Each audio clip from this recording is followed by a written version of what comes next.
আসসালামু আলাইকুম। আজকে আরেকটা রেসিপি নিয়ে আসলাম গরুর মাংসের। কোরবানি আসতেছে সামনে, তাই গরুর মাংস দিয়ে এভাবে একটা রেসিপি তৈরি করে নিলাম, আপনাদের সাথে শেয়ার করলাম। আমি এখানে ছোটো ছোটো করে টুকরো করে নিয়েছি গরুর মাংসগুলোকে। আপনারা চাইলে আরও বড়ও করতে পারবেন, কোনো সমস্যা নেই।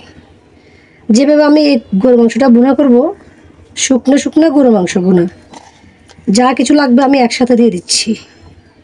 দিবে এখানে পেঁয়াজ কুচি, আপনারা বাটা পেঁয়াজ দিতে পারেন, আমি পেঁয়াজ কুচি দিলাম পরিমাণ মতো।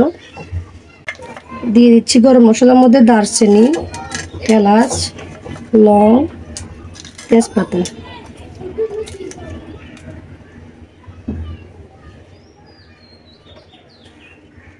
দিয়ে দিব হলুদের গুঁড়ি, মরিচের গুঁড়ি। এই মাংসটার মধ্যে আবার বেশি ঝাল দিবেন না, বেশি ঝাল দিলে খেতে ভালো লাগবে না। ধনিয়া গুঁড়ি এবং জিরার গুঁড়ি দিয়ে দিব। আদা বাটা, রসুন বাটা দিয়ে দেওয়ার পর এগুলোকে আমি এখন মেখে নিব লবণ দিয়ে। দিয়ে দিচ্ছি পরিমাণ মতো লবণ,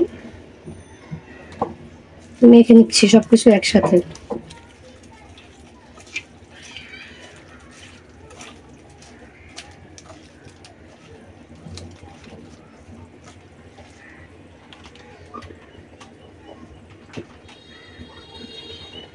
মাখানো হয়ে গেলে একটু পানি দিয়ে দিব।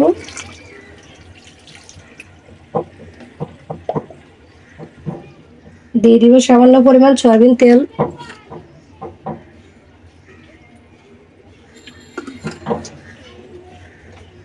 মাংসগুলো সিদ্ধ হওয়ার পর তেলের আরও কাজ আছে, এখানে তেল বেশি দেওয়া লাগবে না, তাই আমি অল্প করে তেল দিয়ে দিলাম। এবার আমি চুলায় বসিয়ে দিব। চুলায় বসিয়ে দিলাম, তার মধ্যে আমি আরেকটু পানি দিব। এই মাংসটার জন্য কিন্তু বেশি পরিমাণ পানি লাগবে। একেবারে সিদ্ধ হওয়ার পর আপনাদের সাথে আমি আরও কীভাবে কাজ করবো এই মাংসটার উপরে তা শেয়ার করব। তাহলে সিদ্ধ হতে থাক মাংসগুলো। দেখুন গরুর মাংসগুলো একবারে সিদ্ধ হয়ে পানি টেনে এভাবে বসে যাবে।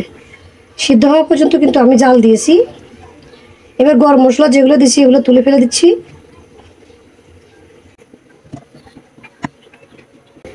এবার যেটা করব, আমি তেলের উপর ভাজি করব। কিভাবে ভাজি করব তা দেখুন, কিন্তু এখানে এইসব মশলাগুলো থাকতে পারবে না। আমি চুলায় একটা প্যান বসিয়ে দিচ্ছি, তার মধ্যে সয়াবিন তেল দিয়ে দিচ্ছি। তেলটা গরম হওয়া পর্যন্ত অপেক্ষা করতে হবে। তেলটা গরম হয়ে আসলে এখানে আমি যে মাংসটাকে সিদ্ধ করে ভালো করে কষিয়ে শুকিয়ে রাখিছি, এটা এখন তেলের মধ্যে দিয়ে দিচ্ছি। মাংসগুলো যখন এক পিঠে এভাবে হয়ে আসবে তখন আমি এভাবে ভালো করে দিয়ে দিচ্ছি সবগুলো একসাথে।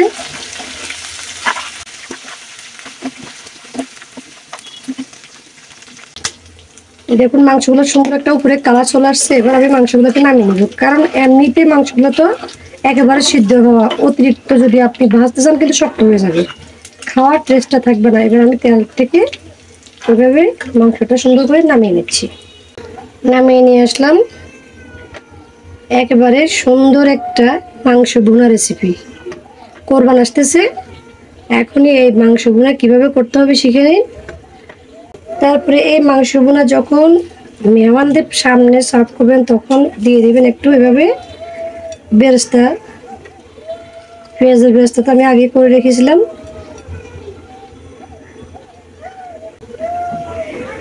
তাহলে গরুর মাংস দিয়ে এই ছোট্টখাট্ট একেবারে সহজভাবে একটা রেসিপি আপনাদের সাথে শেয়ার করে নিলাম। কার কাছে কেমন লাগছে জানাবেন অবশ্যই। আর আজকের রেসিপিটা এখানেই শেষ করে বিদায় নিচ্ছি। সবাই ভালো থাকবেন। আল্লাহ হাফেজ।